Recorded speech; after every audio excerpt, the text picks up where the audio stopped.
Hello students, आज का जो हमारा चैप्टर सेकंड जिसका नाम है एरे, उसके बारे में हम पढ़ेंगे कि एरे होता क्या है और एरे की हमें जरूरत क्या है और एरे का यूज हम क्यों करें, क्या फायदे होंगे हमें एरे के यूज करने से। तो सबसे पहले बात करते हैं हम एरे की। तो एरे क्या होता है? Array is a linear data structure. Linear means उसके वो डाटा स्ट्रक्चर जिसके सभी एलिमेंट मेमोरी में कंटिन्यूअस यानी 1 by 1 यानी elements are arrange in sequence. तो जिसके भी एलिमेंट सीक्वेंस में होते हैं वो लीनियर डाटा स्ट्रक्चर कहलाता है। यहाँ पे एरे है वो एक लीनियर डाटा स्ट्रक्चर है। It is the collection of homogeneous या सिमिलर डाटा एलिमेंट्स। सिमिलर और होमोजीनियस एक ही वर्ड है जिनका मतलब होता है एक ही प्रकार के या समान। तो यहाँ पे एरे है वो कलेक्शन है किसका? सिमिलर डाटा एलिमेंट्स का क्या है? कलेक्शन है, यानी एक ही तरह के एलिमेंट्स का कॉम्बिनेशन होगा। या तो सारे के सारे एलिमेंट इंटीजर हो सकते हैं, या कैरेक्टर होंगे, या फ्लोट होंगे। किन्हीं भी दो तरह के डाटा एलिमेंट्स का डिफरेंट टाइप्स का कॉम्बिनेशन नहीं हो सकता, सिमिलर होंगे। उसके बाद आगे it allocate continuous space in memory. Array है वो मेमोरी में हमेशा लगातार स्पेस लेता है। जब हम नॉर्मल कोई भी वेरिएबल डिक्लेयर करते हैं, मल्टीपल वेरिएबल्स, तो वो मेमोरी में कंटिन्यूअस स्पेस अलोकेट नहीं करते। बट एरे है वो मेमोरी में कंटिन्यूअस स्पेस करेगा और एरे के सभी एलिमेंट है उन सभी को एक कॉमन नेम असाइन किया जाता है। इसके बाद array index start from 0 to size -1। Array जब भी आप डिक्लेयर करोगे तो एरे की इंडेक्स वो होती है जिसके थ्रू हम एरे के हर एक एलिमेंट को एक्सेस कर सकते हैं। तो एरे की इंडेक्स स्टार्ट होगी 0 से और एंड होगी साइज -1। सपोज आपने एरे की साइज 4 की है तो स्टार्टिंग इंडेक्स होगा आपका 0 और लास्ट इंडेक्स होगा आपका 4। There are 2 types of array. Array दो तरह के यहाँ पे बताए गए हैं इस चैप्टर में। सबसे पहला जो एरे है उसका नाम है 1D एरे, यानी 1 डायमेंशनल एरे, जिसको हिंदी में हम एकविमीय एरे भी कहते हैं। और जो सेकंड है उसका है 2 डायमेंशनल एरे यानी 2D एरे, जिसको हम द्विविमीय एरे कह सकते हैं। इसके बाद हम बात करते हैं कि हम एरे का उपयोग क्यों करें, हमें एरे की जरूरत क्यों है। तो व्हाई वी नीड एरे? सबसे पहले हम बात करते हैं नॉर्मल वेरिएबल्स। जब हम कोई भी नॉर्मल वेरिएबल डिक्लेयर करते हैं, यहाँ आप देख सकते हैं, जैसे फॉर एग्जांपल इंटीजर में मैंने A B C D E, यहाँ पे मैंने 5 वेरिएबल्स डिक्लेयर किए। ये 5 वेरिएबल मेमोरी में कुछ इस तरीके से होंगे। ये एक मेमोरी है जिसमें अंदर यहाँ पे ये A है, ये B, ये C, D, ये मेमोरी में क्या है? कंटिन्यूअस नहीं है, अलग अलग लोकेशन पे है। तो अलग अलग लोकेशन पे होने की वजह से इनको एक्सेस करना, इनमें डाटा इनपुट करना या इनसे डाटा रीड करना, आउटपुट में लेना, वहां पे क्या होगा? टाइम कंज्यूमिंग होगी ज्यादा। इसी तरीके से यदि हम नॉर्मल वेरिएबल की बजाय यदि हम एरे यूज लेते हैं तो एरे में क्या होगा? जैसे हम ऐसे डिक्लेयर कर सकते हैं इंटीजर, एरे का नाम A और उसकी साइज हमने क्या बता दी? 5। तो यहाँ क्या होगा? मेमोरी में कंटिन्यूअस 5 बॉक्स बनेंगे, 500 के 500 इंटीजर होंगे। ये 500 के 500 एरे के एलिमेंट है और इन सभी एलिमेंट का एक कॉमन नेम है, वो यहाँ पे आपको शो हो रहा है। क्या नाम है? A। और ये जो आपके नीचे काउंटिंग आपको दिखाई दे रही है, ये एरे की इंडेक्स है, जिसको हम सबस्क्रिप्ट भी बोल सकते हैं। यहाँ पे हुआ क्या कि यहाँ पे हमने जब बहुत सारे वेरिएबल डिक्लेयर किए तो हमें यहाँ अलग अलग वेरिएबल्स के नाम याद रखने पड़ेंगे, जबकि यहाँ पे क्या हो रहा है? सभी वेरिएबल्स का एक कॉमन नेम है। तो ये भी एक फायदा है, इसकी वजह से आप नाम में कंफ्यूज नहीं होंगे। सेकंड बात ये कि ये जो है वो मेमोरी में कंटिन्यूअस नहीं है, अलग अलग लोकेशन पे। तो अलग अलग लोकेशन से इनको एक्सेस करेंगे तो टाइम ज्यादा कंज्यूम होगा, जबकि ये सारे के सारे मेमोरी में लगातार होंगे, कंटिन्यूअस होंगे, तो इनको एक्सेस करने में क्या होगा? टाइम कम लगेगा। अगला जो हमारा पॉइंट है वो है 1D एरे। 1D एरे में क्या होता है? It is a collection of similar data elements, यानी एक ही प्रकार के डाटा का जो समूह है, ग्रुप है, उसको हम क्या बोलेंगे? 1D array. इस एरे को भी यही बोल सकते हैं। इसी तरह से it allocate continuous memory space, वही है, ये मेमोरी में कंटिन्यूअस स्पेस लेगा। All the elements are represent in either row और इन ए कॉलम। आप इसको या तो रो में रिप्रेजेंट कर सकते हो या कॉलम में। और इसकी जो स्टार्टिंग इंडेक्स है वो स्टार्ट 0 से साइज -1 तक होती है। सर यहाँ हम देखते हैं कि 1D एरे को हम कैसे डिक्लेयर करें, यानी 1D एरे की घोषणा लैंग्वेज में किस तरीके से की जाती है। सिंटेक्स इसका ये, सबसे पहले आपको डाटा टाइप बताना होगा, जिसमें आप इंटीजर, कैरेक्टर, फ्लोट, डबल जो भी है वो डाटा टाइप आप यहाँ पे डिफाइन कर सकते हो। उसके बाद आपको यहाँ पे एरे का नाम आप अपने मन से कोई भी दे सकते हो, ये प्रोग्रामर के ऊपर डिपेंड है। इसके बाद यहाँ है साइज। साइज का मतलब हो गया नंबर ऑफ एलिमेंट, जो आपको जितने रिक्वायर है वो आप यहाँ साइज डाल दोगे। जो भी आप साइज बताओगे उतने ही एलिमेंट बनेंगे और ये मेमोरी है वो स्टैटिक डिक्लेयर होगी, फिर आप इसको रन टाइम पे चेंज नहीं कर सकते। यहाँ पे एग्जांपल की बात करें तो मैंने इंटीजर A नाम का एक एरे बनाया, साइज बताई 5। ऐसा करते ही क्या होगा? मेमोरी में इस तरीके से कंटिन्यूअस टोटल 5 एलिमेंट्स आ जाएंगे। इन 5 एलिमेंट्स का एक ही नाम है, वो है A, यानी ये सभी एलिमेंट्स इससे एक सिंगल नेम के अंदर कंबाइन हो गए। अब मैं और इन सभी एलिमेंट्स को अलग अलग एक्सेस करने के लिए यहाँ पे दिया हुआ है इंडेक्स नंबर। तो इन इंडेक्स के थ्रू हम इनको यूज कर सकते हैं।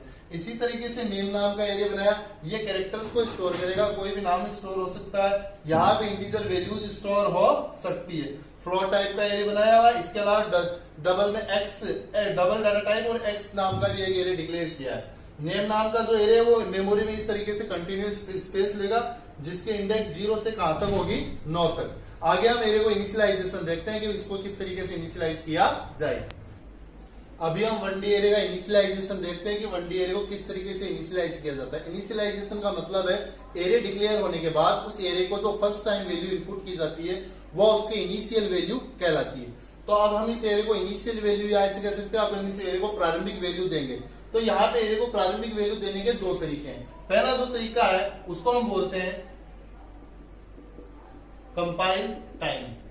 Compile time initialisation.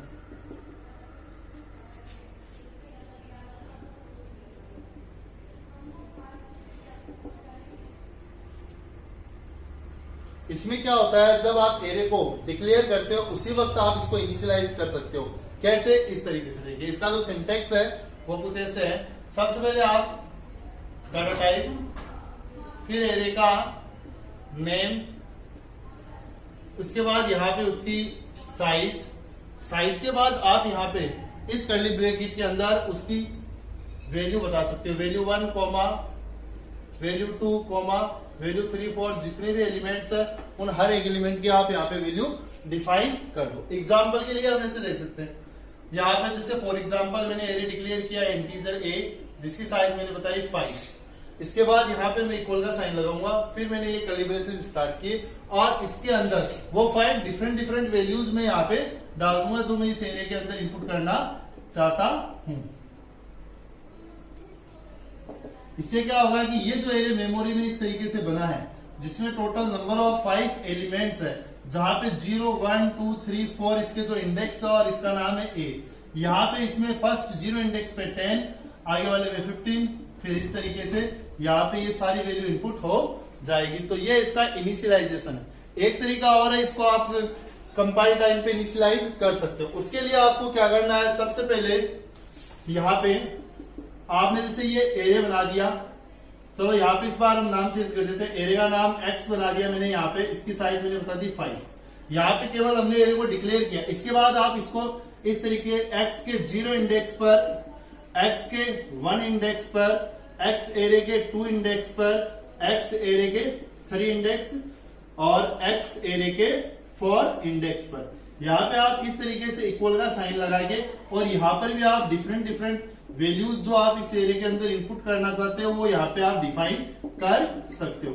तो ये एरे का जो है वो कंपाइल टाइम इनिशियलाइजेशन है। इसके बाद इसको रन टाइम पर भी इनिशियलाइज कर सकते हैं। रन टाइम इनिशियलाइजेशन के लिए सबसे पहले हम एरे को डिक्लेयर करते हैं। यहाँ पे फॉर एग्जांपल मैंने इंटीजर में एक s नाम का एरे डिक्लेयर किया जिसकी साइज मैंने यहाँ पे 10 डिफाइन की है।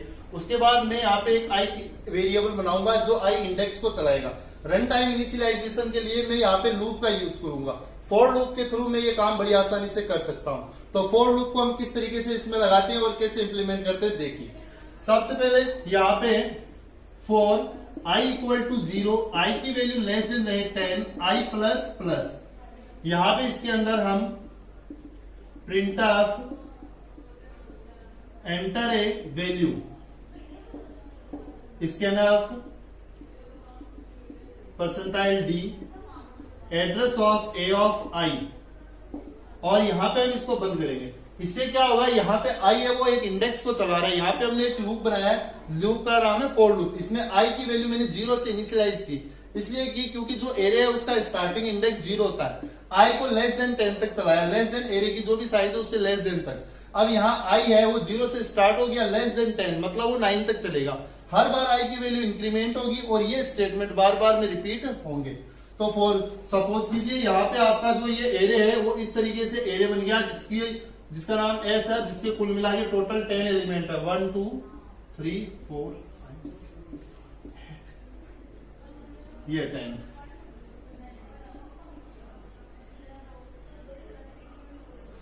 अब यहाँ पे सबसे पहले आई की वैल्यू है 0, मतलब आपका आई यहाँ है, आई की वैल्यू लेस देन 10, ये कंडीशन ट्रू है, ट्रू होने पर ये दोनों स्टेटमेंट रिपीट होंगे। एंटर ए वैल्यू, स्कैनफ के थ्रू इंटीजर एक वैल्यू स्कैन की जाएगी। परसेंटाइल डी फॉर्मेट सिंबल होता है इंटीजर का। यहाँ पे मैंने एरे के आई इंडेक्स पर, सॉरी एरे का नाम एस है, गलती से ए हो गया एस, जो एस नाम का एरे है उसके आई इंडेक्स पे वैल्यू जाएगी। ए मोस्टली मैं ए यूज करता हूं तो ए की आदत होगी, यहाँ पे एस है इसका नाम। तो यहाँ पे सबसे पहले लूप चला, आई की वैल्यू 0 हुई, तो एस के आई यानी एस एरे के आई इंडेक्स पर, आई फिलहाल 0 पे, तो जो भी वैल्यू आप दोगे यहाँ रन टाइम पे आप जो भी वैल्यू दोगे वो यहाँ आ जाएगी। यहाँ से कंट्रोल यहाँ जाएगा और आई की वैल्यू इंक्रीमेंट होगी, आई 0 से हो जाएगा 1। अभी भी कंडीशन ट्रू है, फिर से आपसे वैल्यू ली जाएगी, इसके नफ के थ्रू फिर से इंटीजर वैल्यू इनपुट होगी और वो इस एस नाम के आई इंडेक्स पे चली जाएगी। आई फिलहाल 1 पर है, तो अगली जो वैल्यू होगी वो एरे के 1 नंबर इंडेक्स पे जाएगी। फिर इस तरीके से आप इस एरे में सभी एलिमेंट पे आप यहाँ पे वैल्यू इनपुट कर सकते हो। ठीक है, इस तरीके से आप इस एरे को इनिशियलाइज कर सकते हो। ये एरे का रन टाइम इनिशियलाइजेशन है।